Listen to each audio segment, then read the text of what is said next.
নমস্কার। লোকপ্রজ্ঞা দক্ষিণবঙ্গ আজকের আমাদের আলোচনার বিষয় ভারত ইতিহাসের বিস্মৃত রাষ্ট্রনায়কেরা। এই রাষ্ট্রনায়কদের জীবনচরিত খুব বেশি আলোচনা হয় না। ওনারা রাষ্ট্রপ্রেমিক, দেশপ্রেমিক, অত্যন্ত সাহসী। ওদের জীবনচরিত আমাদের দেশপ্রেমকে জাগ্রত করে, আমাদের প্রেরণা জোগায়। বালাজি বাজিরাও, রাসবিহারী বোস, লাচিত বরফুকর, ওনাদের জীবনচরিত আজকের এই অনুষ্ঠানে আলোচিত হবে। আলোচনা করবেন পরম শ্রদ্ধাভাজন অধ্যাপক ডক্টর সুভাষ বিশ্বাস মহোদয়, ইতিহাসবিদ, কল্যাণী বিশ্ববিদ্যালয়। তো আমাদের এখন এই অনুষ্ঠানের স্বাগত ভাষণ রাখবেন পরম শ্রদ্ধাভাজন শ্রী শিবেন্দ্র ত্রিপাঠী মহোদয়, আয়কর নিরীক্ষক, বসন্তগড় সহপ্রমুখ এবং প্রদেশ সমিতির সদস্য, লোকপ্রজ্ঞা দক্ষিণবঙ্গ। নমস্কার। লোকপ্রজ্ঞা আয়োজিত রিতম বাংলার ব্যবস্থাপনায় আজকের এই বৌদ্ধিকের কার্যক্রমে সমস্ত শ্রোতা এবং দর্শককুলকে জানাই আমার সশ্রদ্ধ নমস্কার। আজকের ভাষণের বিষয় ভারত ইতিহাসের বিস্মৃত রাষ্ট্রনায়কেরা লাচিত বরফুকন, বালাজি বাজিরাও এবং রাসবিহারী বসু।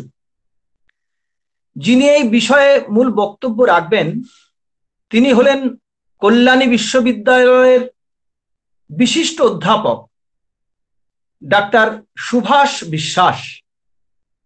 আমি শুধু তার আগে এই মহাপুরুষদের সম্বন্ধে দু চার কথা বলার জন্য উপস্থিত হয়েছি।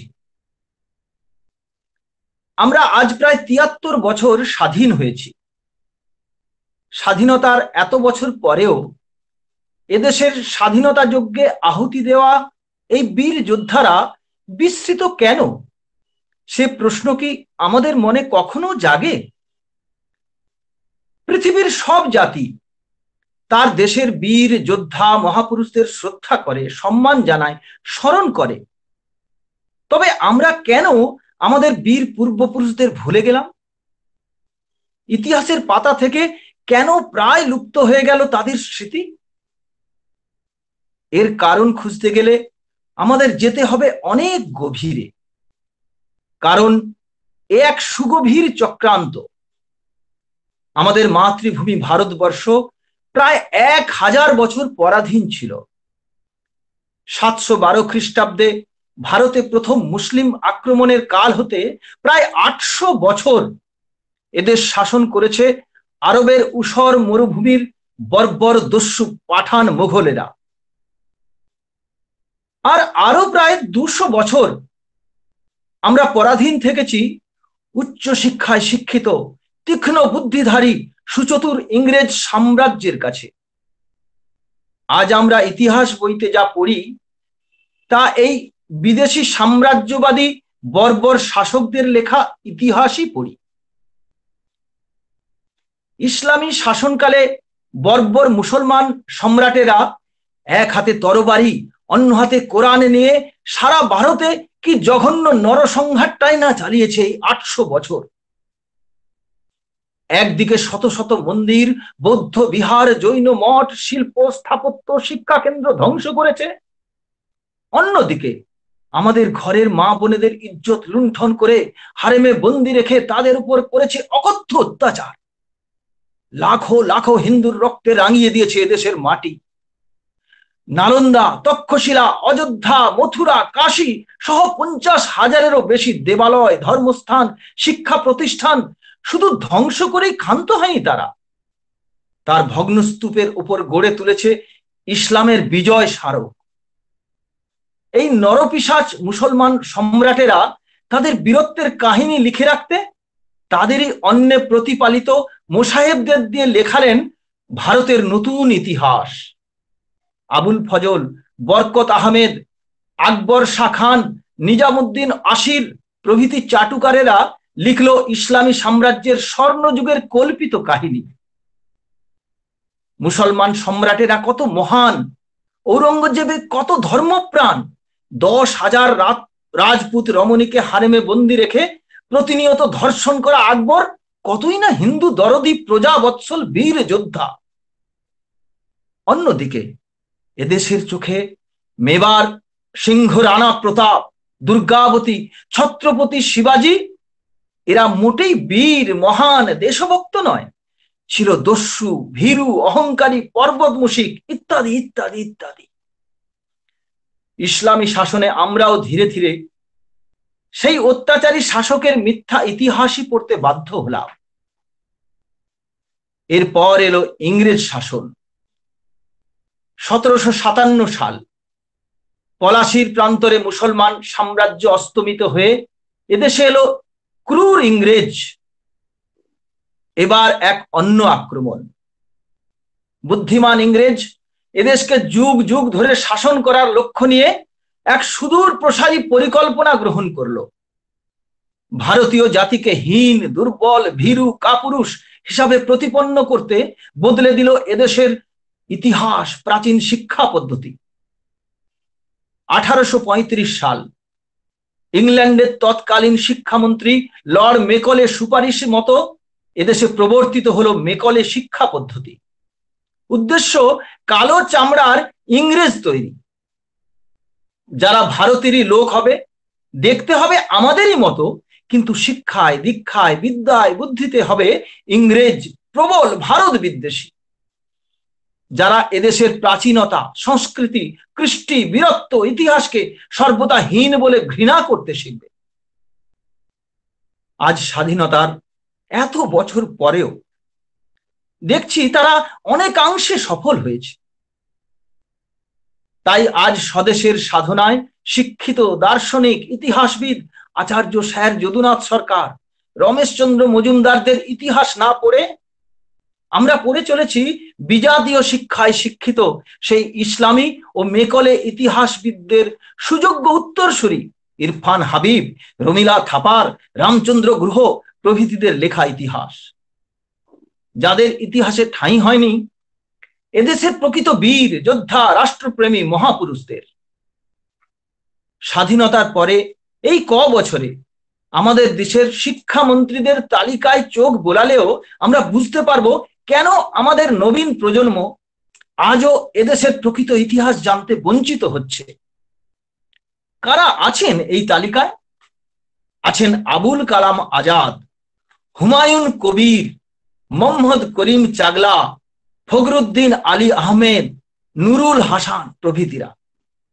কিন্তু আজ সময় এসেছে নতুন করে ইতিহাস জানার ও ইতিহাস লেখার। আজ এই কার্যক্রমের প্রথমেই আমরা যার কথা জানব তিনি হলেন ভারতের পূর্ব প্রান্তে অবস্থিত অসম রাজ্যের বীর যোদ্ধা লাচিত বড়ফুকন, যিনি মুসলমান সাম্রাজ্যের বিজয় রথকে অসমের সীমান্তেই রুখে দিয়েছিলেন তার অসম বীরত্বের দ্বারা। অসমের হিন্দু রাজা সুসেনপার সেনাপতি ছিলেন তিনি। 1669 সালে এক ছোট্ট সেনাবাহিনী নিয়ে প্রবল অসুস্থ শরীরে মোগলদের প্রায় 45,000 সশস্ত্র সেনা, 1,000 কামান ও বিরাট নৌবহরের বিরুদ্ধে যে পরাক্রমের সঙ্গে যুদ্ধ করে তাদের পরাজিত ও নিহত করেছিলেন তা সরাইঘাট যুদ্ধ নামে আজও ইতিহাসের পাতায় অমর হয়ে আছে। লাচিত বড়ফুকনের নেতৃত্বের কারণে মুঘলের সেই পরাজয় বহু বছর পর্যন্ত অসমকে স্বাধীন রাখতে সাহায্য করেছে। কিন্তু এমন এক অসম সাহসী বীর যোদ্ধাকে আমরা আজও ভারতবাসী যোগ্য সম্মান দিইনি। আমাদের প্রত্যেকের উচিত স্বধর্ম ও স্বদেশ রক্ষায় লাচিত বড়ফুকনের অসামান্য বীরত্বের কথা শ্রদ্ধার সঙ্গে স্মরণ করা ও পরবর্তী প্রজন্মকে তার প্রকৃত ইতিহাস জানানো। এই কার্যক্রমের দ্বিতীয় পর্বে যে মহাপুরুষের জীবনের কথা আমরা শুনব তিনি হলেন মারাঠা পেশোয়া প্রথম বাজিরাও, যার জন্ম 18ই আগস্ট 1700 খ্রিস্টাব্দে এবং মৃত্যু 1740 সালে। অর্থাৎ তিনি মাত্র 40 বছর বয়সে যে অনন্য কীর্তি স্থাপন করে গেলেন তা ভারতের ইতিহাসে আজও অমর হয়ে আছে। মহারাষ্ট্র বীরের দেশ। ছত্রপতি শিবাজী প্রতিষ্ঠিত হিন্দবী স্বরাজ বা হিন্দু রাষ্ট্রের সুযোগ্য উত্তরসূরি ছিলেন শাহু মহারাজ। তার শাসনকালে প্রথম বাজিরাও ছিলেন তারই পেশোয়া বা প্রধানমন্ত্রী। ভারতব্যাপী মোগল শাসনে এই হিন্দু রাষ্ট্রের বিরুদ্ধে যেভাবে ইসলামী আগ্রাসনের তীব্র প্রচেষ্টা হয়েছিল তার তীব্র গতি যিনি রোধ করে দিয়েছিলেন তার অসামান্য বীরত্বের মাধ্যমে তার প্রধান কর্ণধার ছিলেন এই প্রথম বাজিরাও। তার 20 বছরের প্রধানমন্ত্রিত্ব কালে তিনি একটি যুদ্ধেও পরাজিত হননি এবং তিনি সেই মুসলমান শাসকদের এমন শিক্ষা দিয়েছিলেন বহুদিন এই হিন্দু রাষ্ট্রের দিকে বাঁকা চোখে তাকাবার আর সাহস হয়নি তাদের। আমরা তার জীবনের গৌরবোজ্জ্বল কাহিনীও আমরা শুনব ডক্টর বিশ্বাসের মূল ভাষণে। ওরা বীর, ওরা আকাশে জাগাতো ঝড়, ওদের কাহিনী বিদেশির খুনে, গুলি বন্দুক বোমার আগুনে আজিও রোমাঞ্চকর। ওরা বীর, ওরা আকাশে জাগাতো ঝড়। ইংরেজ শাসনকালে ভারতের স্বাধীনতা সংগ্রামের ইতিহাসে এক বর্ণময় উজ্জ্বল জ্যোতিষ্ক হলেন বঙ্গ সন্তান রাসবিহারী বসু। কিন্তু এই মহান দেশপ্রেমিককেও আমরা যোগ্য সম্মান দিইনি। তিনি আজও আমাদের কাছে প্রায় বিস্মরণীয়। কারণ স্বাধীনতার পরে আমাদের দেশে যারা ক্ষমতায় এসেছেন তারা নিজেদের শ্রেষ্ঠ প্রমাণ করার জন্য এদের ইতিহাসের পাতা থেকে মুছে দিতে চেয়েছেন। ভারতের শেষ স্বাধীনতা সংগ্রামে একদিকে ছিল চরমপন্থী সশস্ত্র আন্দোলনের মাধ্যমে স্বাধীনতা ছিনিয়ে নেওয়ার যুদ্ধ, অন্যদিকে নরমপন্থীদের আবেদন নিবেদনের দ্বারা শাসন ক্ষমতা ভিক্ষা চাওয়ার হীন প্রবৃত্তি। অবশেষে আসমুদ্র হিমাচলের সশস্ত্র সংগ্রাম ও জাগ্রত জনশক্তির ভয়ে ভীত ইংরেজ ভারতকে দুটি খণ্ডে ভাগ করে দিয়ে স্বাধীনতা ভিক্ষা দিয়ে গেল 2 ভিখারিকে। আর আমরা উদার্ত কণ্ঠে গান বাঁধলাম, दे दी हमें आजादी बिना खर्ग बिना ढाल, सबरमती के संत तूने कर दिया कमाल। একবারও ভেবে দেখলাম না বিনা খড়গ বিনা যুদ্ধে যদি স্বাধীনতাই এসেছিল তবে ক্ষুদিরাম, প্রীতিলতা, মাস্টারদা, ভগৎ সিং, সুখদেব, রাজগুরু, উধম সিং এরা কারা? তাদের জন্য আগে থেকেই উত্তর তৈরি করে রেখেছিল আমাদের শাসককুল। ওই যারা বোমা মেরে ভীত সন্ত্রস্ত করে ইংরেজ তাড়িয়ে বন্দে মাতরম বলে হাসতে হাসতে ফাঁসির দড়িতে চুমু খেয়েছিল, তারা ও যারা ওই কাজে প্রেরণা দিয়েছিলেন সেই ঋষি অরবিন্দ, রাসবিহারী, নেতাজি সকলেই তাদের চোখে ছিল পথভ্রষ্ট উগ্রবাদী। নতুন করে ইতিহাস লেখা হলো। স্বাধীনতা এসেছে গান্ধীর চরকা, অসহযোগ আর খিলাফতের মাধ্যমে। কিন্তু আজ আমাদের ভ্রম সংশোধন করতে হবে, জানতে হবে প্রকৃত ইতিহাস। আমাদের এই স্বাধীনতা চরকার ভিক্ষায় আসেনি, এসেছে সশস্ত্র বিপ্লব, নৌ বিদ্রোহ, আজাদ হিন্দ বাহিনীর নেতৃত্বে সেনা বিদ্রোহের পরিস্থিতির চাপে। এখন আমরা শুনব আজাদ হিন্দ বাহিনীর প্রতিষ্ঠাতা পুরুষ রাসবিহারী বসুর বর্ণময় জীবনের টুকরো 2-1টি ঘটনা। 23শে ডিসেম্বর 1912 সাল, উৎসব মুখর দিল্লির সেদিন সাজো সাজো রব। যেদিকে দৃষ্টি যায় শুধু আলো আর পতাকার সমারোহ আর কালো কালো মাথা। ইংরেজ সম্রাট পঞ্চম অভিষেক উপলক্ষে শোভাযাত্রা দিল্লির রাজপথে।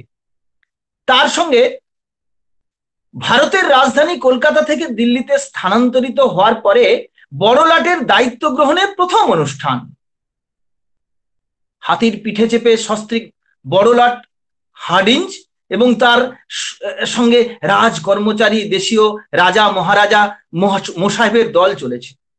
শোভাযাত্রা তখন চাঁদনি চক পর্যন্ত পৌঁছেছে।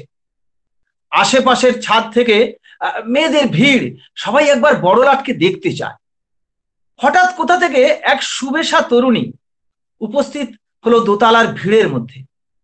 কি তার মন ভোলানো রূপ, স্বাস্থ্যে, সৌন্দর্যে, যৌবনে ভরা এক উজ্জ্বল শিখা। তোমার নাম কি বেহেন? মুগ্ধ বিস্ময়ে প্রশ্ন করলেন পাশের এক মহিলা। মিষ্টি হেসে উত্তর দিল, নাম, মেরা নাম লীলাবতী। ইতিমধ্যে শোভাযাত্রা এসে গিয়েছে। দোতলার ঠিক নিচেই হাতির পিঠে চড়ে সস্ত্রীক বড়লাট। হঠাৎ গোটা রাজপথ থরথর করে কেঁপে উঠল এক প্রচন্ড বিস্ফোরণে। কি হলো? কিছু তো দেখা যাচ্ছে না, শুধু ধোঁয়া আর ধোঁয়া। শুধু বোঝা গেল কলিকাতার মতো দিল্লিও আর নিরাপদ নয়। চারিদিকে তখন শুধু আর্তচিৎকার, পালাও পালাও, চরম বিশৃঙ্খলা। মোসাহেবের রাজা মহারাজাদের দৌড়টা তখন দেখার মতো।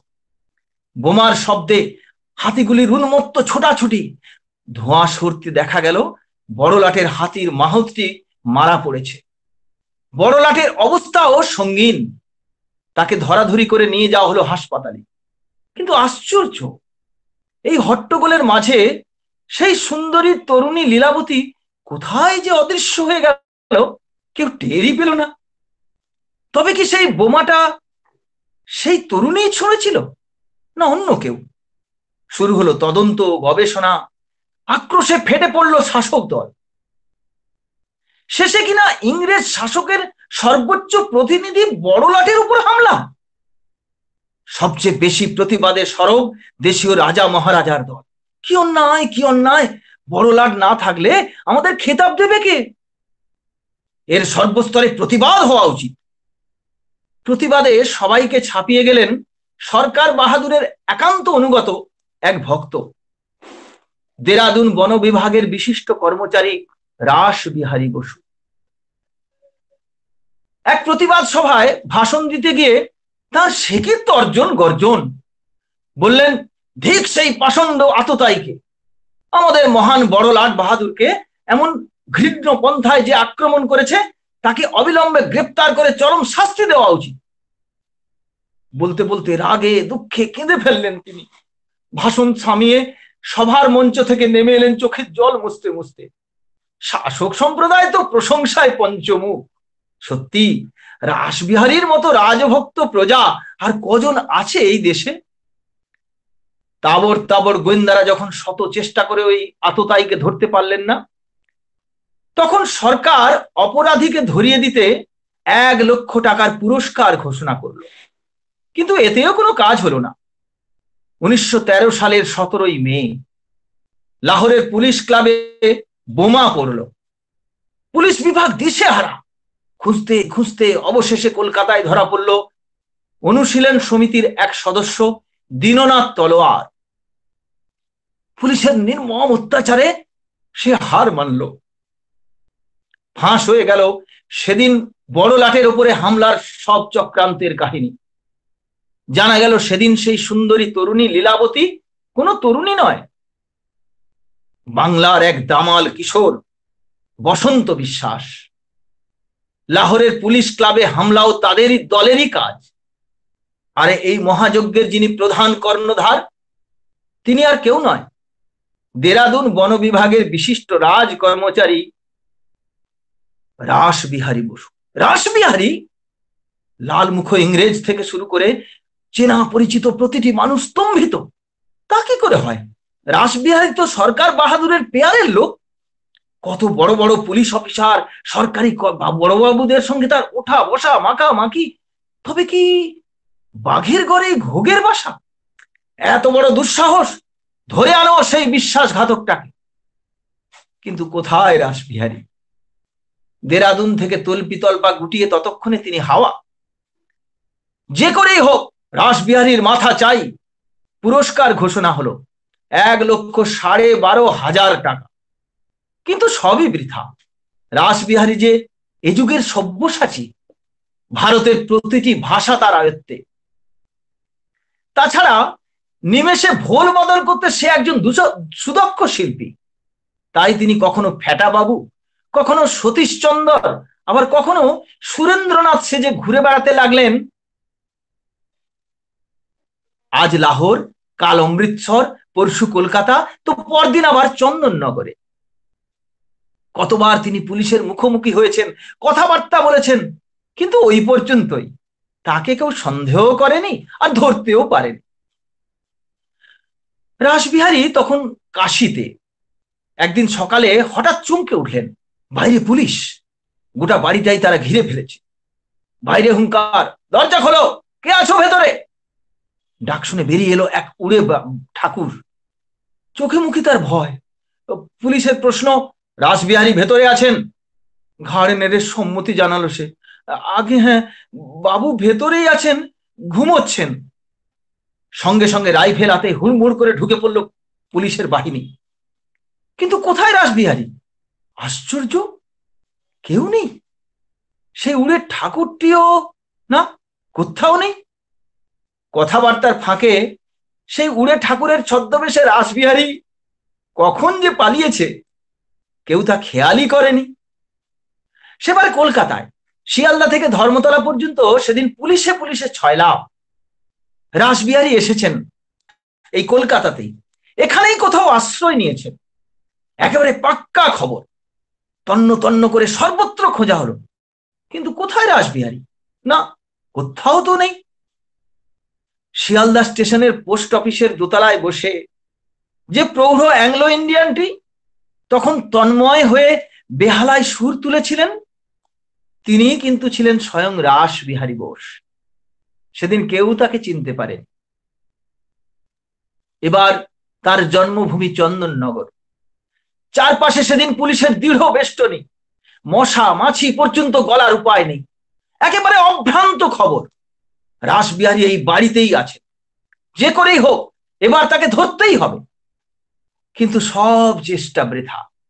বোঝার আগেই এক ফাঁকে পাখি কখন যে খাঁচা থেকে ফুরুত করে পালিয়েছে তা কেউই টের পেল না। কিন্তু এ কি করে সম্ভব? ইতিমধ্যে একটি প্রাণীও তো এ বাড়িতে ঢুকতে বা বেরোতে পারেনি। তাহলে ও, তবে কি ময়লার বালতি হাতে একটু আগে যে ঝাড়ুদারটি এ বাড়ি থেকে বেরিয়ে গেল, তিনি সেই রূপকথার জাদুকর মহানায়ক রাসবিহারী বোস? হ্যাঁ, সারা ভারতে রাসবিহারী তখন হিরো। আরো কতবার কত রূপে তিনি যে পুলিশের চোখে ধুলো দিয়ে পালিয়েছেন তার ইয়ত্তা নেই। কিন্তু এই লুকোচুরি খেলায় তার লাভ কি? এ তো তার মহান লক্ষ্য, বিপ্লবী কর্মকাণ্ড, দেশকে স্বাধীন করার লক্ষ্য। তাতে তো কোনো সাফল্য আসছে না। এবার কঠিন সিদ্ধান্ত নিলেন তিনি। অবশেষে পুলিশের চোখে ধুলো দিয়ে রাসবিহারী পাড়ি দিলেন জাপানের পথে। দেশ ও মাতৃকার শৃঙ্খল মোচনের ব্রত নিয়ে নিজের পরিবার, আত্মীয় স্বজন, বন্ধু বান্ধব, স্বজন, দেশ সব ছেড়ে এক অচেনা অনিশ্চিতের পথে পাড়ি দিলেন তিনি।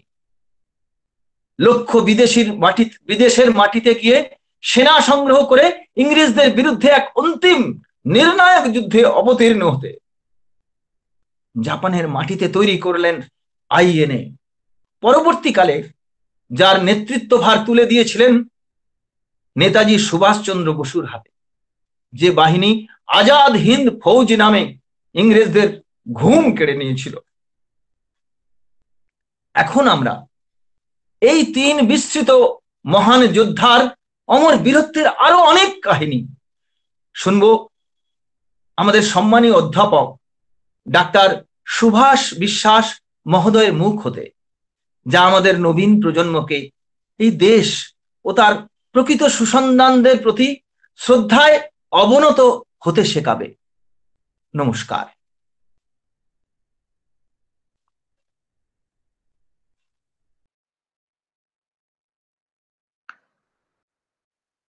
স্বাগত ভাষণ রাখলেন শ্রদ্ধাভাজন শ্রী শিবেন্দ্র ত্রিপাঠী মহোদয়, আয়কর নিরীক্ষক বসন্তগড় সহপ্রমুখ এবং প্রদেশ সমিতির সদস্য লোকপ্রজ্ঞা দক্ষিণবঙ্গ। তাদেরকে আমাদের তরফ থেকে আন্তরিক শ্রদ্ধা রইল। এখন উদ্বোধনী সঙ্গীত। এই অনুষ্ঠানের উদ্বোধনী সঙ্গীত পরিবেশন করবেন শ্রদ্ধাভাজন ডক্টর দেবনাথ মল্লিক মহোদয়, প্রধান শিক্ষক শরৎগড় প্রমুখ এবং প্রদেশ সমিতির সদস্য দক্ষিণবঙ্গ।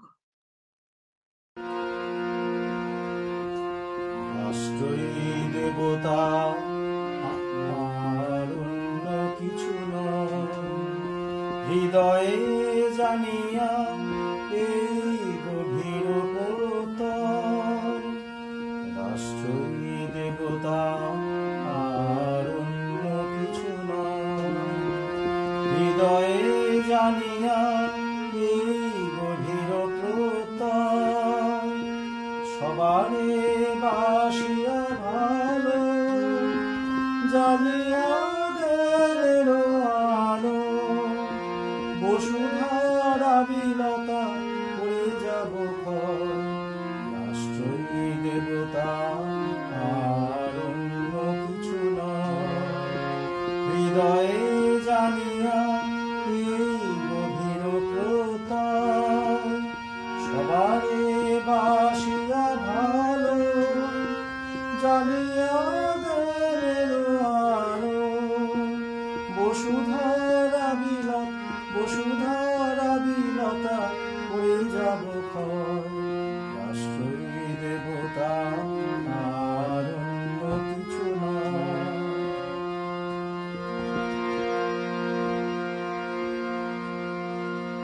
স্বার্থময় জীবনেতে সুখ কোথা পাবো ভাই, কিছু পরহিত ব্রত মোরা নিয়েছি যে তাই, দুঃখ শোক বিনাশিয়া ঘুমানন্দ বিরচিয়া আমরা করিব দূর মহামৃত্যু ভয়, রাষ্ট্রই দেবতা আর অন্য কিছু নয়, হৃদয়ে জানিয়া এই গভীর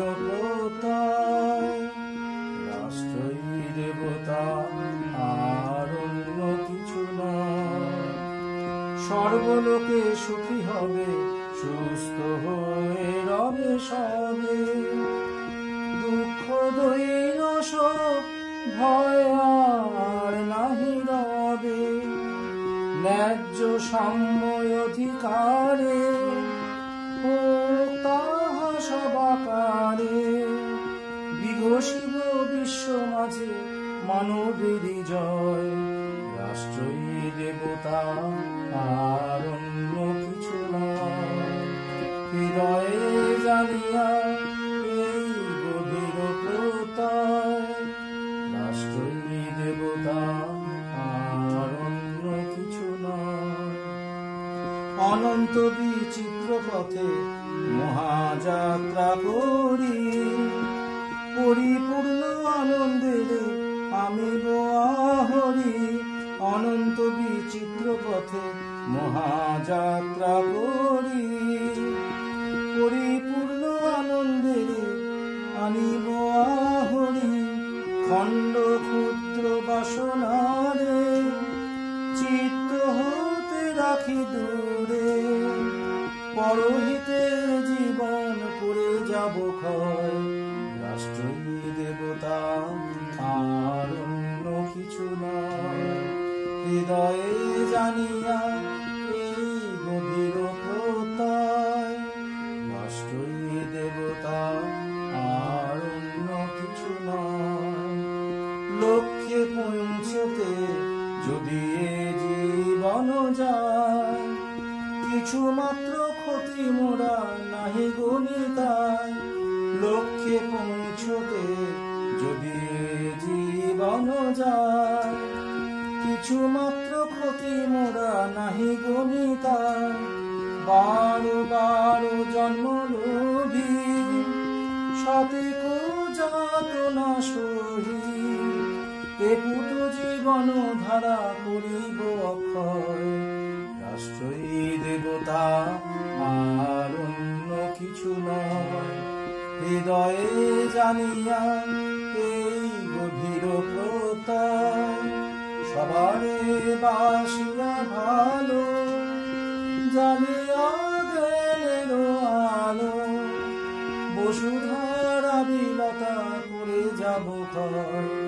রাষ্ট্রই দেবতা আর অন্য কিছু নয়, হৃদয়ে জানিয়া এই গভীর প্রত্যয়। রাষ্ট্রই দেবতা আর অন্য কিছু নয়, রাষ্ট্রই দেবতা আর অন্য কিছু নয়। খুব সুন্দর এবং প্রাসঙ্গিক উদ্বোধনী সঙ্গীত পরিবেশন করলেন শ্রদ্ধাভাজন দেবনাথ মল্লিক মহোদয়। আমাদের সকলের তরফ থেকে তাকে শ্রদ্ধা এবং ধন্যবাদ জানাই। আজকের আলোচ্য বিষয় ভারত ইতিহাসের বিস্মৃত রাষ্ট্রনায়কেরা। বালাজি বাজিরাও, রাসবিহারী বসু ও লাচিত বরফুকন, উনাদের সম্পর্কে আলোচনা করবেন পরম শ্রদ্ধাভাজন অধ্যাপক ডক্টর সুভাষ বিশ্বাস মহোদয়, ইতিহাসবিদ, কল্যাণী বিশ্ববিদ্যালয়। নমস্কার। আজকে লোকপ্রজ্ঞা দক্ষিণবঙ্গের উদ্যোগে আমাদের এই আলোচনা সভায় আমাদের মঞ্চ সহযোগিতা করেছে রিতম বাংলা। লোকপ্রজ্ঞা দক্ষিণবঙ্গ এবং রিতম বাংলার কর্তৃপক্ষকে আমার তরফ থেকে ধন্যবাদ জানাই আমাকে কিছু বলার সুযোগ করে দেওয়ার জন্য। আজকে আমাদের যে আলোচ্য বিষয় রাখা হয়েছে মূলত ভারতের জাতীয়তাবাদী প্রেক্ষাপটে কয়েকজন প্রায় বিস্তৃত ভারতীয়ের কথা আমরা তাদের নিয়ে আলোচনা করব।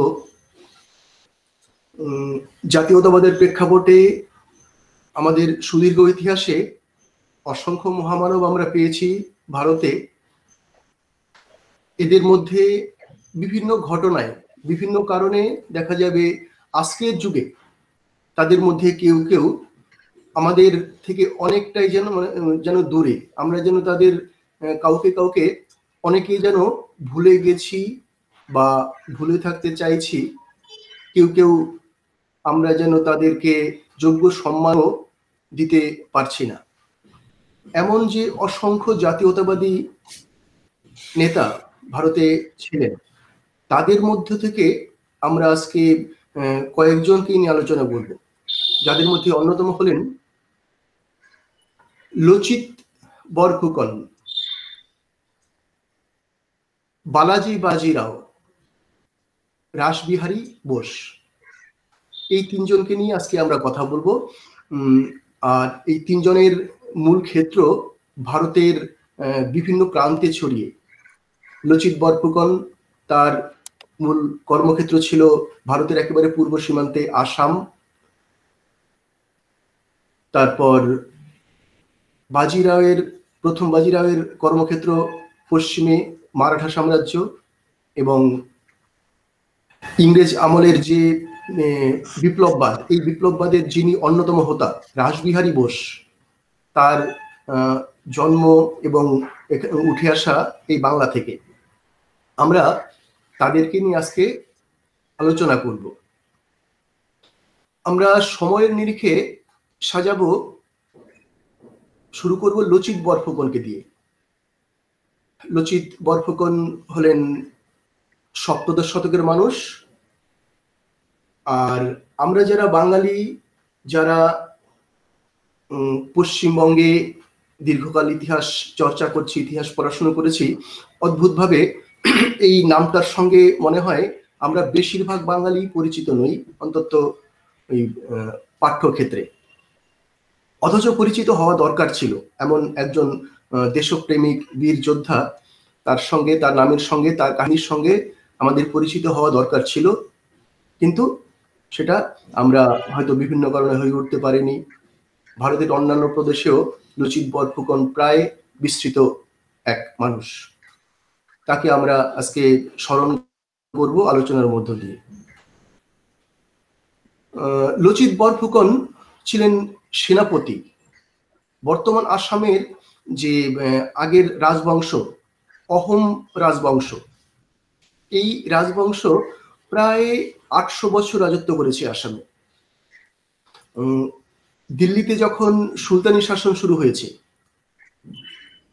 আর এর সঙ্গে সঙ্গে প্রায় বাংলায় যখন তুর্কি আক্রমণ ঘটেছে, তুর্কি আক্রমণ বখতিয়ার খলজির নেতৃত্বে, অর্থাৎ 1200 সালের পরপরই, অর্থাৎ বলতে গেলে দিল্লিকে কেন্দ্র করে সর্বভারতীয় ক্ষেত্রে এবং বখতিয়ার খলজির দ্বারা বাংলা প্রদেশে এই যে ইসলামের জয়যাত্রা, সেই সঙ্গে ইসলামের প্রসার শুরু হয়েছিল। ঠিক ওই সমকালে ইসলামের প্রসারের থেকে একদম দূরে থেকে বর্তমান আসামে কিন্তু তখন হিন্দু একটা রাজবংশ দীর্ঘদিন রাজত্ব করেছে, এবং অদ্ভুতভাবে এই হিন্দু রাজবংশের দ্বারা বা হিন্দু রাজবংশ ইসলামের সম্প্রসারণকে সুলতানি আমলে যথেষ্ট দক্ষতার সঙ্গে প্রতিরোধ করতে পেরেছিল। সুলতানি সেনাপতিরা সেখানে আগ্রাসনের সাহসটুকু পর্যন্ত করেনি।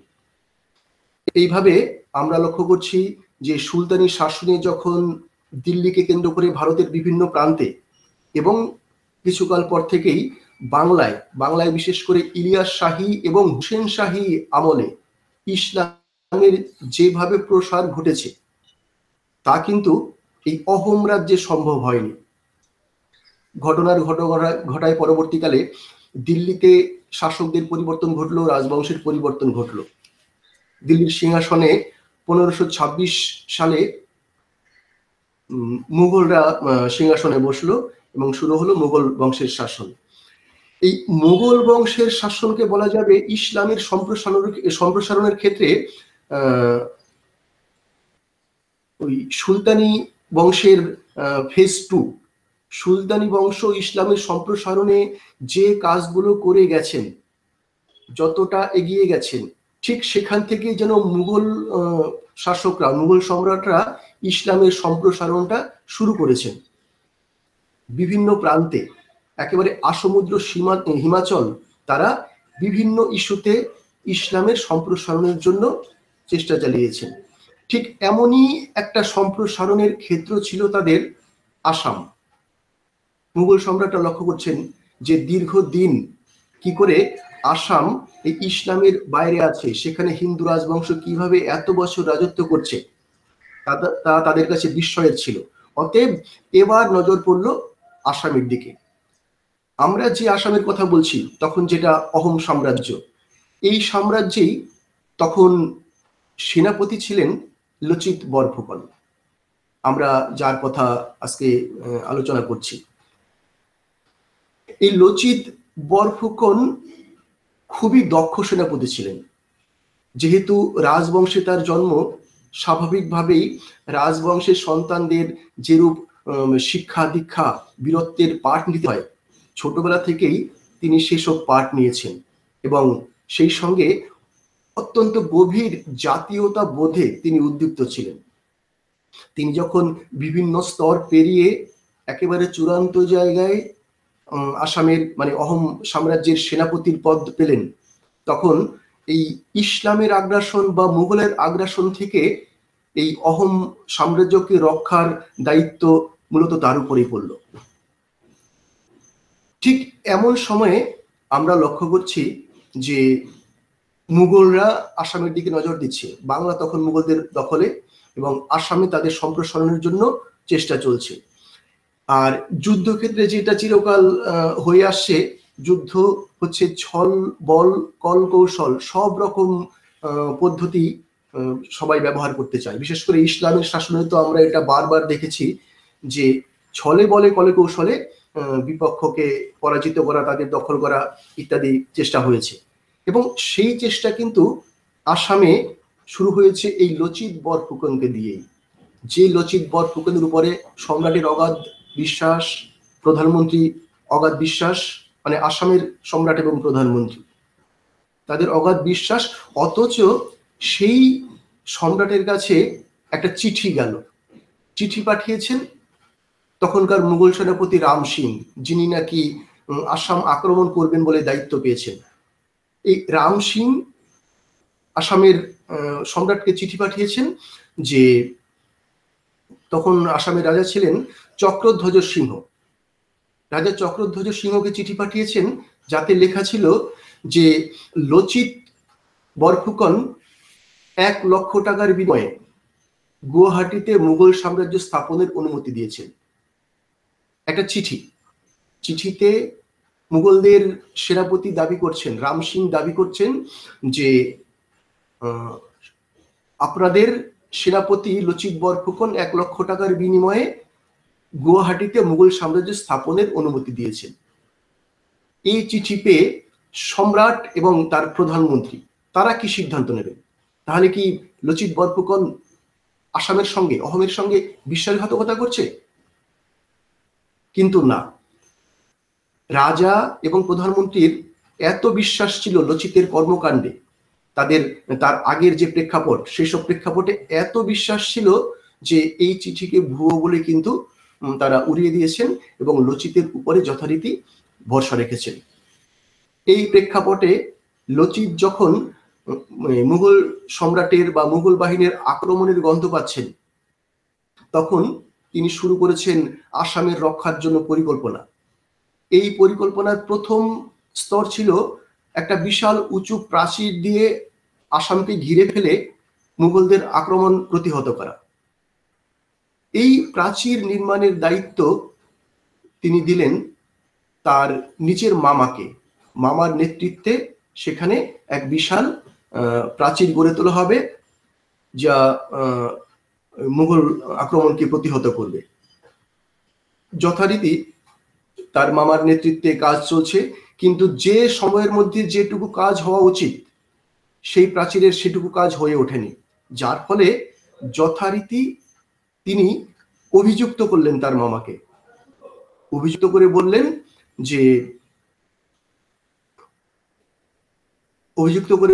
বললেন যে আগে দেশ, তারপর মামা। মামা কখনোই দেশের থেকে বড় হতে পারে না। অতএব যেহেতু দেশের প্রতি দায়িত্ব পালনে ব্যর্থ হয়েছেন মামা, তার মামার কিন্তু তিনি মৃত্যুদণ্ড দিয়েছেন।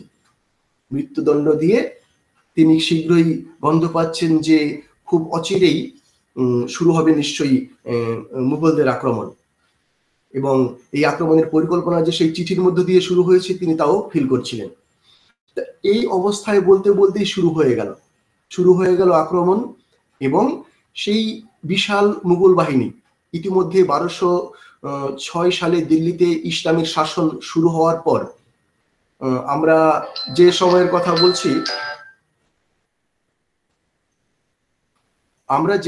কথা বলছি তখন 1671, অর্থাৎ এই যে দীর্ঘকালে ইসলামের ব্যাপক প্রসার ঘটেছে। ভারতের বিভিন্ন অংশে ইসলামের শাসন প্রতিষ্ঠিত হয়েছে, মুঘলদের শাসন প্রতিষ্ঠিত হয়েছে। অতএব সামরিক শক্তিতে তারা সুবিশাল। এই বিশাল বাহিনী আসাম আক্রমণ করল। তাদের 30,000 সৈন্য, 15,000 ধনুর্বিদ, 18,000 ঘোড়া, 1,000-এর বেশি কামান এবং প্রচুর পরিমাণ নৌকো নিয়ে মুঘলরা অহোম রাজ্য আক্রমণ করল। আর সেই তুলনায় বলতে গেলে অহোমের যে সেনাবাহিনী সেটা খুবই দুর্বল, অনেক ছোট। প্রথম পর্বে যুদ্ধ শুরু হওয়ার সঙ্গে সঙ্গেই অহোম রাজ্যের সৈন্যরা কিন্তু ভয়ে পিছুতে শুরু করলো। আর সেনাবাহিনীর এই দুর্বল সেনাবাহিনীর ভয়ে পিছিয়ে যাওয়াকে দেখে লচিত বরফুকন বলেছেন, তোমরা যদি পিছিয়ে যেতে চাও যেতে পারো, কিন্তু স্বর্গদেব আমাকে আদেশ করেছেন আমি মৃত্যুর আগ মুহূর্ত পর্যন্ত লড়ব। তোমরা স্বর্গদেবকে বলবে আমি জীবনের অন্তিম নিঃশ্বাস পর্যন্ত যুদ্ধ করেছি।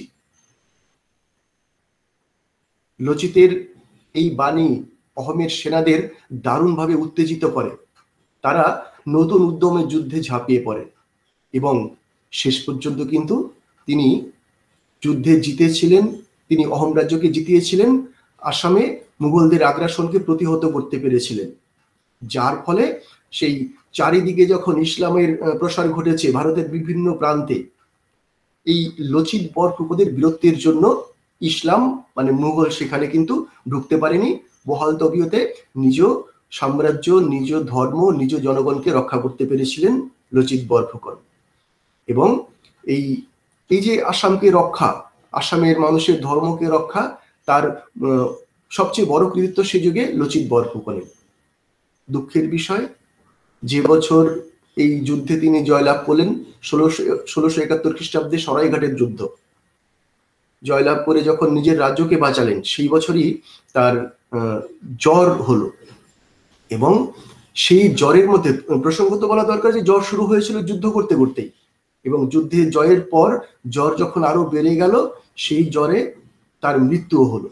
অর্থাৎ যুদ্ধ জয়ের মধ্য দিয়েই আমরা এই মহান দেশপ্রেমিক এই বীরকে আমরা হারালাম।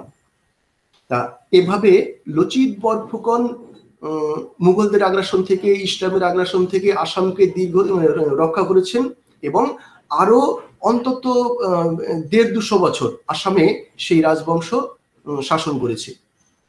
এবং যার ফলে আসামে ইসলামের সম্প্রসারণ অনেক পরে ঘটেছে। প্রসঙ্গত বলা দরকার যে এদিকে মুঘলের পতন ঘটলেও পরবর্তীকালে ভারতে ইংরেজরা তাদের প্রাধান্য প্রতিষ্ঠা করে, ভারতের সব প্রান্তে ইংরেজের শাসন ছড়িয়ে পড়ে। সেই প্রেক্ষাপটে 1826 খ্রিস্টাব্দে আসামে ইংরেজদের প্রবেশ ঘটে এবং ইংরেজদের দখলে চলে যায় অহোম সাম্রাজ্য। কিন্তু 1826 খ্রিস্টাব্দের তাদের দখলে চলে গেলেও, ইংরেজদের দখলে চলে গেলেও, তার আগে পর্যন্ত এই রাজবংশ যে বীরত্ব দিয়ে তার রাজ্য এবং ধর্মকে রক্ষা করেছে, এমন বীরত্বের কাহিনী ইতিহাসে বিরল। সেই বীরত্বের অবশ্যই একটা বড় কর্ণধার, একজন বড় কর্ণধার হলেন লচিত বরফুকন।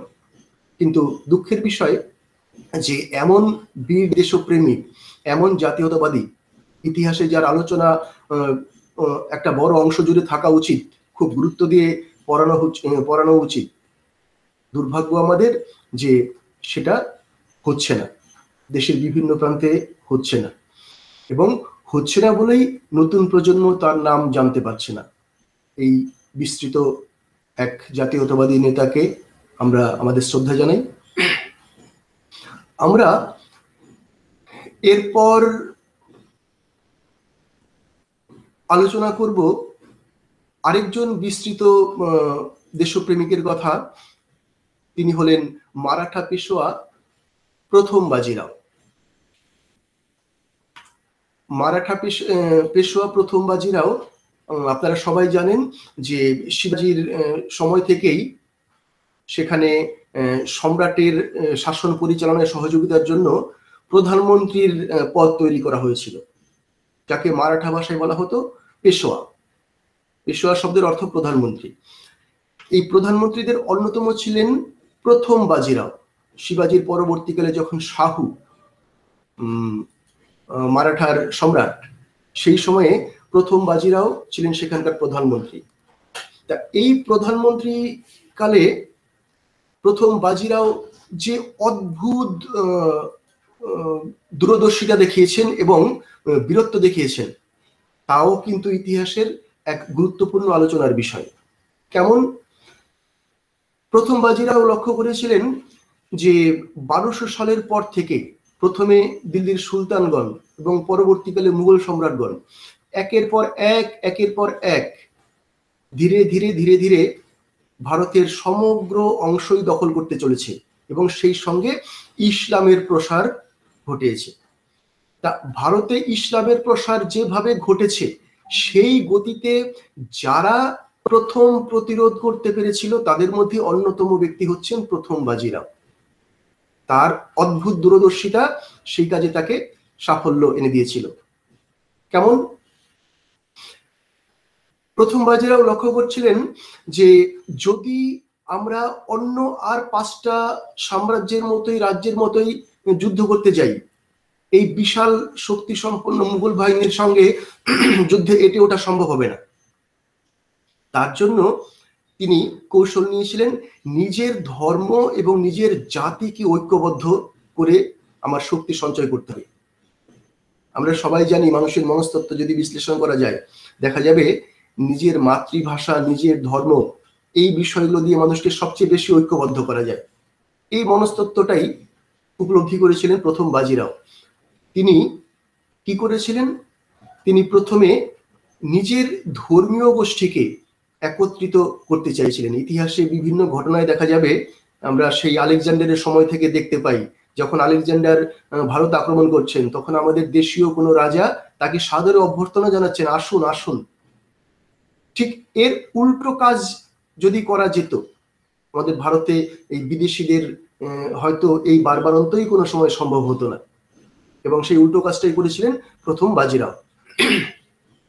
তিনি একের পর এক চেষ্টা করছেন যে দেশের বিভিন্ন অংশে যে সমস্ত ছোট ছোট হিন্দুরা যারা আছে তাদেরকে কি করে ঐক্যবদ্ধ করা যায়। ইতিমধ্যে ছোট দু একটা রাজ্য মুঘলদের দ্বারা আক্রান্ত হয়েছিল।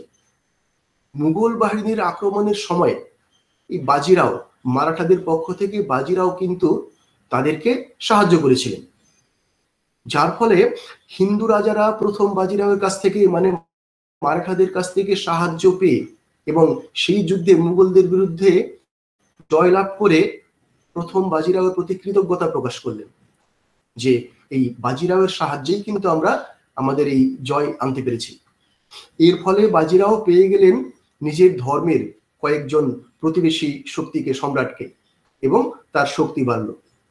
ইতিমধ্যে তিনি নিজে একটা আদর্শ ঘোষণা করলেন, যে আদর্শকে একটা টার্ম হিসেবে বলা যায় হিন্দু পাদশাহীর আদর্শ, যার অর্থ হলো অখণ্ড হিন্দু সাম্রাজ্য গড়ে তোলা।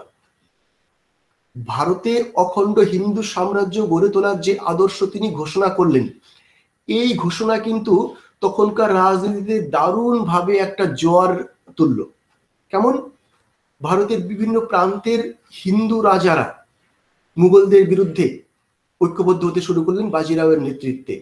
এমনকি মারাঠার যে সাধারণ জনগণ, প্রজাগণ, তারাও কিন্তু নিজের এই হিন্দু ধর্মকে রক্ষার জন্য তারা দারুণভাবে জাতীয়তাবাদী একটা পরিস্থিতি তৈরি করলেন এবং নিজের রাষ্ট্রকে শক্তিশালী করার জন্য সেনাবাহিনীতে যুক্ত হওয়ার জন্য আগ্রহ প্রকাশ করলেন। এবং এভাবে জোটবদ্ধ হয়ে দেখা যাচ্ছে যে মারাঠাদের শক্তি এই হিন্দু পাদশাহীর নাম করে দারুণভাবে বেড়ে গেছে। এবং কিছুকাল আগেও যখন মারাঠা সম্রাটরা ভয় পাচ্ছিল মুঘল শক্তিকে, তখন এক সময় বাজিরাও সাহস করে বলেছিলেন যে আঘাত করো, মুঘল শাসনের একেবারে গোড়ায় আঘাত করো। যদি আঘাত করা যায়, সঠিকভাবে যদি আঘাত করা যায়, তাহলে কিছুকালের মধ্যেই দেখবে মুঘল সাম্রাজ্য ভেঙে চৌচির হয়ে গেছে। আমাকে শক্তি দাও, আমি একেবারে রাওয়ালপিন্ডি পর্যন্ত আমাদের মারাঠা পতাকা উড়িয়ে আসব। এবং আগে যে কথা বলেছিলেন, তিনি এই হিন্দু পাদশাহীর আদর্শ প্রচার করে সব হিন্দু শক্তিকে ঐক্যবদ্ধ করে শেষ পর্যন্ত যখন মুঘলদের বিরুদ্ধে যুদ্ধ করলেন এবং সেই যুদ্ধে জিতে কিন্তু একসময় সত্যি রাওয়ালপিন্ডি পর্যন্ত মারাঠাদের পতাকা তিনি তুলেছিলেন। আর শুধু মুঘল সম্রাটের বিরুদ্ধে কেন, তিনি যে অন্যান্য রাজ্যগুলোর সঙ্গে যুদ্ধ করেছেন, যুদ্ধে বিশাল এক মারাঠা সাম্রাজ্য সেই যুগে গড়ে তুলেছিলেন। তার সারা জীবনে তাকে 41টা যুদ্ধ করতে হয়েছিল। আর অদ্ভুত বিষয়, প্রত্যেকটা যুদ্ধেই কিন্তু তিনি জয়লাভ করেছিলেন। 41টা যুদ্ধ সারা জীবনে তার, এবং প্রত্যেকটা যুদ্ধে তিনি জিতেছিলেন। আর 1737 খ্রিস্টাব্দে তিনি মাত্র কয়েকদিনের যুদ্ধে মুঘলদের হারিয়ে দিল্লির লাল কেল্লায় এসে সেই হিন্দু পদপদশাহীর আদর্শের যে রং বৈরিক পতাকা, সেই বৈরিক পতাকা তুলে দিয়েছিলেন। অর্থাৎ এই যে মুঘলের আগ্রাসন, এই যে ইসলামের আগ্রাসন, একে প্রতিহত করার ক্ষেত্রে, ভারতে প্রতিহত করার ক্ষেত্রে অন্যতম যে নামটি, তিনি হলেন প্রথম বাজিরাও। তার প্রতিরোধে পরবর্তীকালে মুঘল সাম্রাজ্যের এমন অবস্থা হলো ঔরঙ্গজেবের পরবর্তীকালে যে মুঘল সাম্রাজ্য শুধু দিল্লি এবং তার আশপাশের কিছু অঞ্চলে সীমাবদ্ধ হয়ে গেল, আর ভারতের বেশিরভাগ অংশ, দিল্লির পাশে পাঞ্জাব, হরিয়ানা, আজকের যে অংশগুলো আছে, এমনকি পাকিস্তানের কিছু অংশ পর্যন্ত, মধ্য ভারত পর্যন্ত তখন এই প্রথম বাজিরাওয়ের হাতে চলে এসছে, মানে মারাঠাদের হাতে চলে এসছে। এইভাবে কিন্তু এই বিশাল মুঘল সাম্রাজ্যকে এমন ভাবে আঘাত করে দিল্লি এবং তার আশপাশে সীমাবদ্ধ করে দিয়েছিলেন। ছোট্ট একটা রাজ্যে পরিণত হয়ে গেছিল মারাঠারা, এই মুঘলরা, এই প্রথম বাজিরাওয়ের বীরত্বে। তা এমন একজন যোদ্ধা, এমন একজন দেশপ্রেমিক, নিজের ধর্ম এবং সাম্রাজ্যকে রক্ষার জন্য তার এমন বীরত্ব, অবশ্যই তিনি আমাদের অন্যতম জাতীয়তাবাদী বীর। কিন্তু দুঃখের বিষয় যে আজকের যুগে তার আলোচনা ভীষণ কম হয়। অনেক অংশেই দেখা যাবে এই প্রথম বাজিরাওয়ের নামই সেভাবে হয়তো শোনানো হয় না। মারাঠাদের ইতিহাস পড়তে গেলে নামটা নামে মাত্র আসে, সেভাবে একটু টাচ করে প্রধানমন্ত্রী বা পেশোয়া হিসেবে তার নামটা ছেড়ে দেওয়া হয়। তার যে বিশাল বীরত্বের ইতিহাস, সেটা কিন্তু স্কুল পাঠ্য বইতে পর্যন্ত রাখা হয় না। মানে মনে হয় যেন কোন একটা উদ্দেশ্য নিয়ে এই বীরদের ভুলিয়ে দেওয়ার একটা চেষ্টা চলছে। কিন্তু আমরা জানি যে এইভাবে পরিকল্পনা করে সত্যকে হারানো যায় না, চাপা দেওয়া যায় না। প্রথম বাজিরাও স্মৃতিতে ছিলেন, আছেন, থাকবেন, আমাদের বিশ্বাস।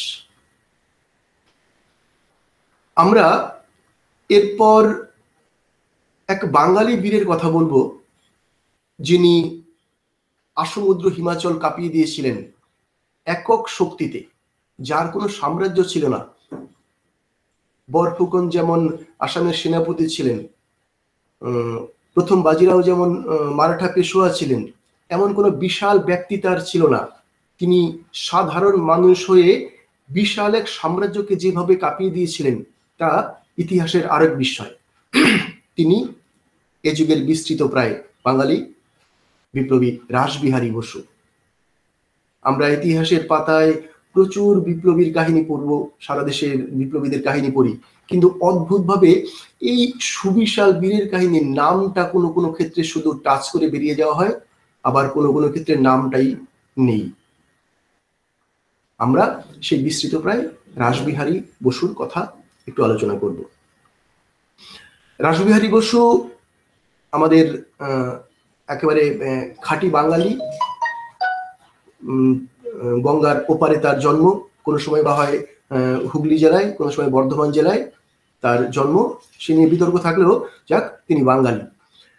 তা ছোটবেলা থেকে তার মধ্যে যে একটা ইংরেজ বিরোধিতা, একটা দেশপ্রেম একেবারে খুব শক্তিশালী শেকড় গেঁথেছিল, সেটা আজীবন তার মাথায় ছিল।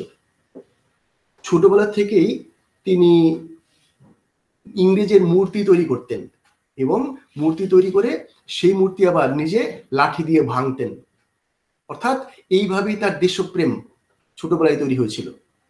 যাই হোক, এখান থেকে বিভিন্ন উদ্দেশ্যে, পড়াশোনার উদ্দেশ্য এবং কাজের উদ্দেশ্যে তাকে পরবর্তীকালে বাইরে যেতে হয়। তিনি দেরাদুনে চলে যান, সেখানে গবেষণা ইনস্টিটিউটে কাজ করেন। কিন্তু সেখানে গিয়েও তার সেই স্বপ্ন একটাই যে দেশের মুক্তির জন্য কিছু করতে হবে, ভারতের মুক্তির জন্য, ইংরেজ শাসকদের হাত থেকে ভারতকে রক্ষার জন্য, ভারতের মুক্তির জন্য যে পরিকল্পনার পথে তিনি হাঁটলেন তা হলো বিপ্লববাদ। তখন মোটামুটি কিছুকালের মধ্যেই গান্ধী যুগ শুরু হবে। কংগ্রেসের নরমপন্থী নেতাদের হাতে তখন আন্দোলনের নেতৃত্ব। তারা আবেদন নিবেদন সহ বিভিন্ন পদ্ধতিতে দেশের ভবিষ্যৎ মুক্তির কথা ভাবছেন বা ভারতীয়দের অধিকার আদায়ের কথা ভাবছেন। যখন নরম পন্থার মাধ্যমে এই ভাবনা চলছে, তখন কিন্তু কিশোর এই বিপ্লবী রাসবিহারী বসু উপলব্ধি করেছিলেন যে এটা মুক্তির সঠিক পথ হতে পারে না। মুক্তির সঠিক পথ একমাত্র বিপ্লব। যদি ইংরেজদের বিপ্লবের মাধ্যমে ধ্বংস করা যায় তাহলেই আমরা মুক্তি পেতে পারি।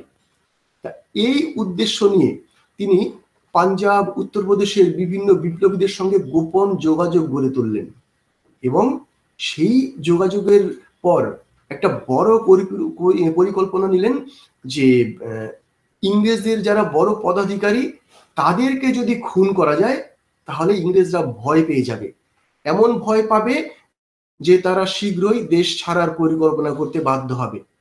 এমনই একজন হলেন লর্ড হার্ডিঞ্জ।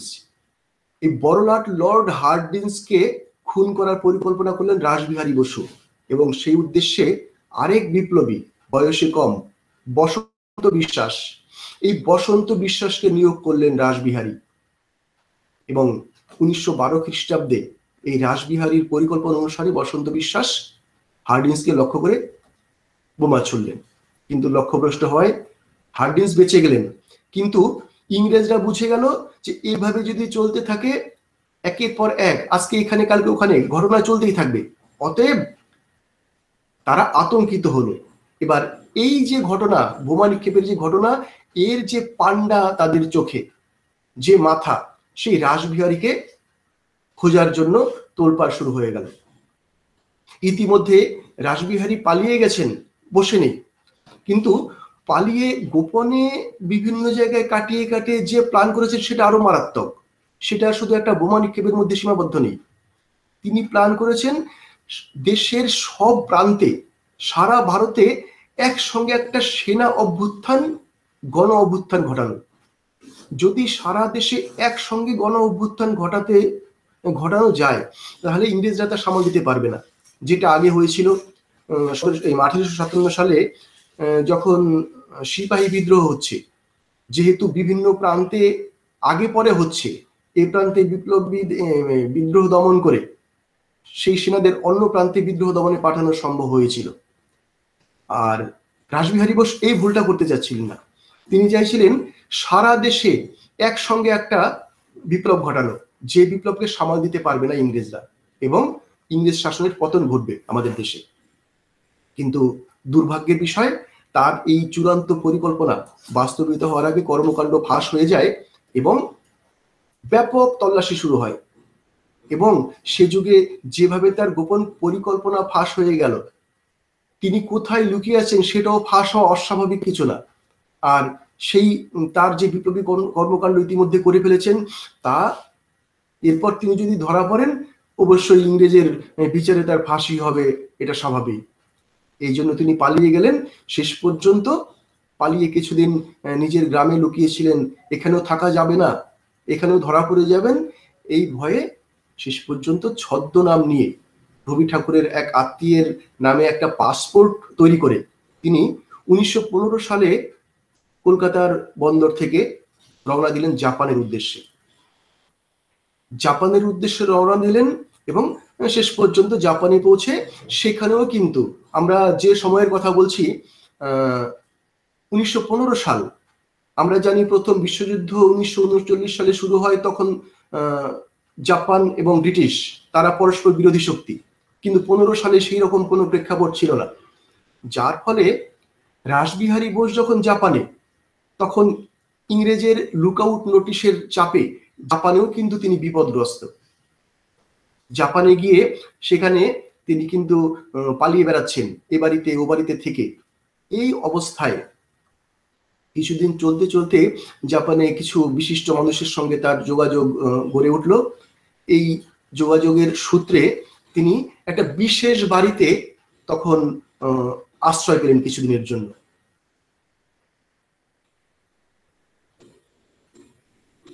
একটা বিশেষ বাড়িতে আশ্রয় পেলেন, সেটা হচ্ছে একটা জাপানি পরিবার। সেই পরিবারে লক্ষ্য করা যায়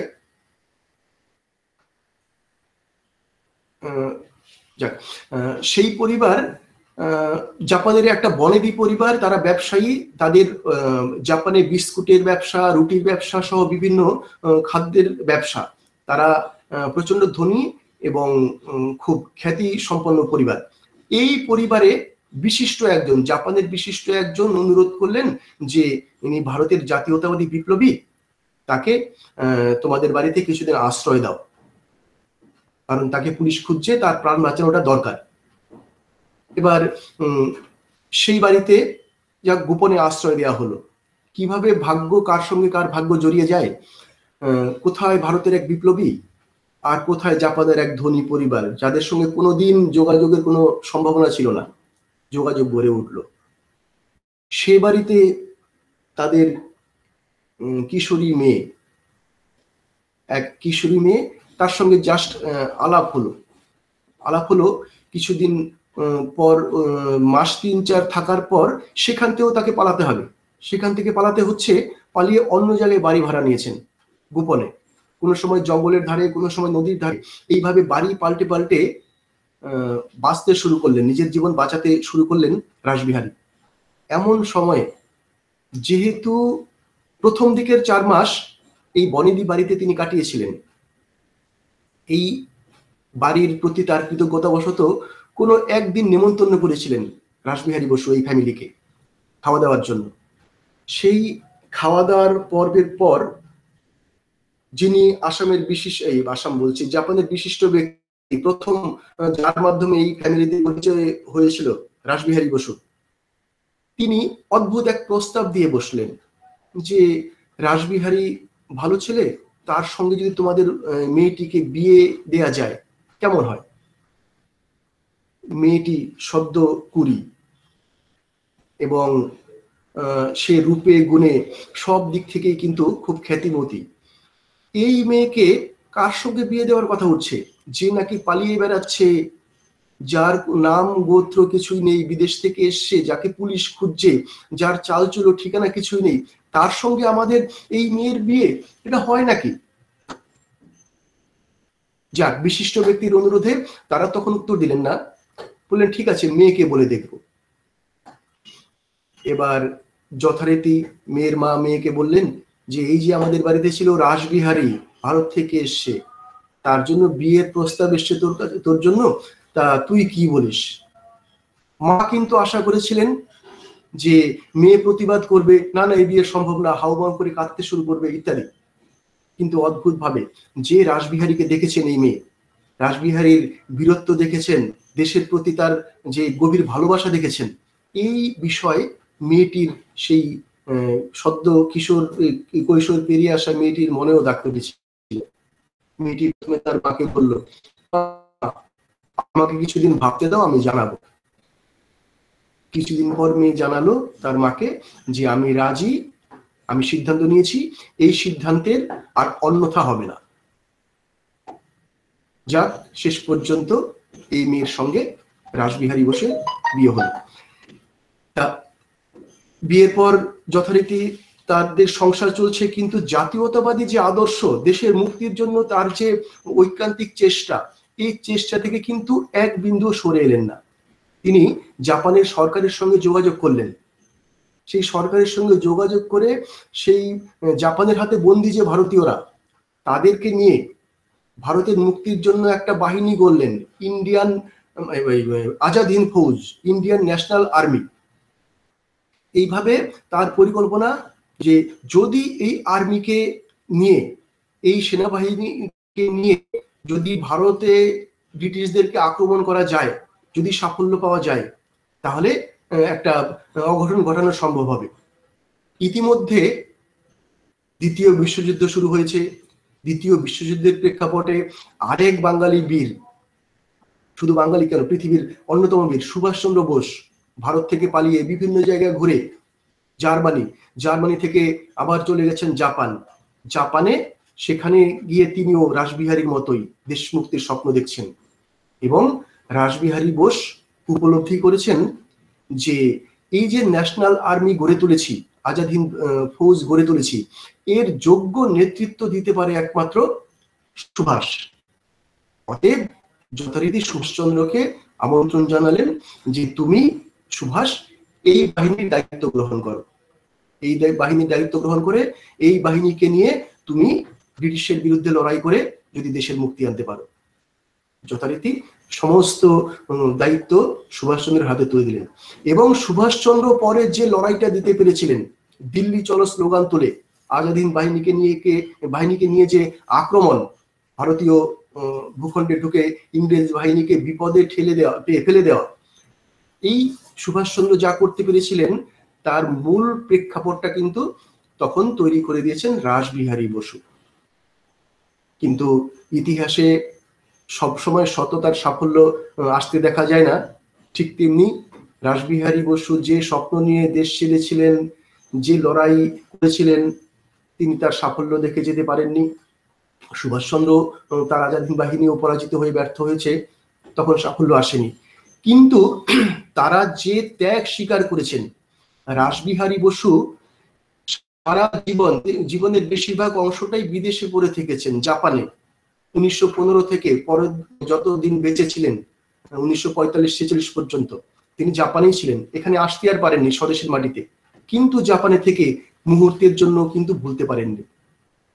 আরো আমাদের জন্য সৌভাগ্যের, জাপানের যে মেয়েটি তিনি বিয়ে করেছিলেন, অদ্ভুত ভাবে এই গল্প শুনে শুনে ভারতের প্রতি যে তার টান, ভারতীয় ভাষার প্রতি, ভারতীয় ধর্মের প্রতি যে টান, এই টান কিন্তু সারা জীবন যতদিন সেই তার স্ত্রী বেঁচে ছিলেন, রাসবিহারীর স্ত্রী বেঁচে ছিলেন, তার বুকে বহন করে চলেছিলেন।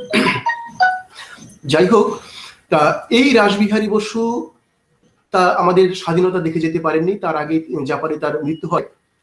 এই রাসবিহারীকে সাধারণ মানুষ আমরা ইতিহাসে সেভাবে পাচ্ছি না, দেশ নেতাদের মনে রাখা উচিত ছিল। দুর্ভাগ্যের বিষয়, জাপান সরকার যদিও তাকে সম্মানসূচক উপাধি দিয়েছিল, সম্মানসূচক একটা উপাধি দিয়েছিল, তা হচ্ছে second Order of the Merit of the Rising Sun. আর এই বীর রাসবিহারীর জন্য আমরা কত কি দিয়েছি। ভারত স্বাধীন হয়েছে, স্বাধীনতার পর আমরা কিন্তু তাকে ভুলেই ছিলাম। শেষ পর্যন্ত ভারত সরকার 1967 সালে, আমরা দেখি সরকারি তরফ থেকে এইটাই তার প্রাপ্য একমাত্র, কি 1967 সালে ভারতীয় ডাক টিকিটে রাসবিহারী বসুর ছবি দিয়ে একটা টিকিট বেরিয়েছিল। এইটুকুই সরকারি দিক থেকে তার স্মৃতির প্রতি শ্রদ্ধা। 1967-তে রাসবিহারী বসুর ছবি দেওয়া একটা টিকিট প্রকাশ। অথচ তার যে সারা জীবনের কর্মকাণ্ড, কিভাবে ভীষণ ত্যাগ স্বীকার দেশের মুক্তির জন্য, শেষ পর্যন্ত তার এইটুকুই প্রাপ্তি। কিন্তু সরকার তার মূল্যায়ন না করুক, আমরা সাধারণ মানুষ, আমরা মূল্যবোধ সম্পন্ন মানুষ, যদি তার মূল্যায়ন করি, তাকে আমরা স্মৃতিতে রাখি, এখানেই তার প্রতি আমাদের সঠিক শ্রদ্ধা জানানো হবে বলে আমার বিশ্বাস। যাই হোক, আমরা যাদের কথা বললাম, লচিত বরফুকন, প্রথম বাজিরাও বা রাসবিহারী বসু, এমন আরো অনেক মহামানব, জাতীয়তাবাদী মানুষ আমাদের দেশে জন্মেছেন, যারা বিভিন্ন কারণে বিস্তৃত প্রায়, যারা ইতিহাসের পাতায় অনেকেই নেই, অথচ তাদের কর্মকাণ্ড বিশাল, এমন অনেকেই আছেন। তাদের মধ্যে থেকে আমরা আজকে 3 জনের আলোচনা করলাম। ভবিষ্যতে সুযোগ হলে অন্যান্যদের আলোচনা হবে, বিভিন্ন জন করবেন। আমরা চাই এই হারিয়ে যাওয়া বীর যোদ্ধাদের নিয়ে এইভাবে আলোচনা করে সবার মধ্যে একটু বার্তা দিতে, যে ইতিহাস যাতে আমরা ভুলে না যাই, ইতিহাসের শেকড় থেকে যাতে আমরা বিচ্যুত না হই। যদি ইতিহাসের শেকড়ই আমরা কেটে ফেলি, তাহলে আমাদের জাতি বলে আর কিছু থাকে না। নমস্কার, ধন্যবাদ সবাইকে। অসম্ভব সুন্দরভাবে আমরা আজকের এই আলোচনা শুনলাম, আমরা মুগ্ধ হলাম, অনেক অজানা জিনিস আমরা জানলাম। বালাজি বাজিরাও, রাসবিহারী বোস, লাচিত বরফুকন, ওনাদের জীবন চরিত আমাদের এতটা জানা ছিল না। আমরা সত্যি অনুপ্রাণিত হলাম, আমরা আনন্দিত হলাম, আমরা নিজেরা অনেক জিনিস জানতে পারলাম। পরম শ্রদ্ধাভাজন অধ্যাপক ডক্টর সুভাষ বিশ্বাস মহোদয়কে আমাদের সকলের আন্তরিক শ্রদ্ধা রইল এবং ধন্যবাদ রইল। আমাদের অনুষ্ঠানের একদম শেষ। সর্বে ভবন্তু সুখিন, সর্বে সন্তু নিরাময়া, সর্বে ভদ্রাণি পশ্যন্তু, মা কশ্চিৎ দুঃখ ভাগ ভবেৎ। ওম শান্তি শান্তি শান্তি। হরি ওম তৎসৎ। নমস্কার।